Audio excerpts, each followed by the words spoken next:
இந்த எக்ஸல்100 பார்த்தீங்கன்னா ரேஸ் பண்ணால் ஆஃப் ஆயிருங்க. ஸோ அது என்ன கம்ப்ளைண்ட்டு, ஏன் ரேஸ் பண்ணால் ஆஃப் ஆகிக்குது அதுன்றத இந்த வீடியோவில் பாருங்கள்.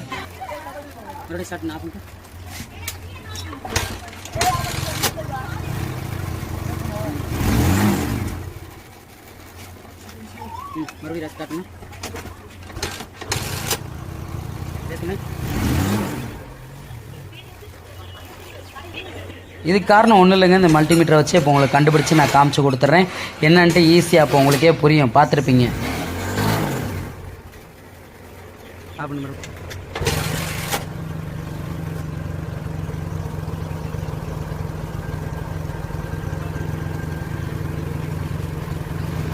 இப்போ ஒன்றுமே இல்லைங்க, இதில் வர சார்ஜிங் சிஸ்டம் சரியில்லைனால பார்த்தீங்கன்னா ஓவர் வோல்டேஜ் ஆனோடனே இந்த வண்டி ஆட்டோ கட் ஆஃப் ஆயிரும். அதாவது 18-20 தொடுறப்ப இந்த வண்டி ஆஃப் ஆயிரும்.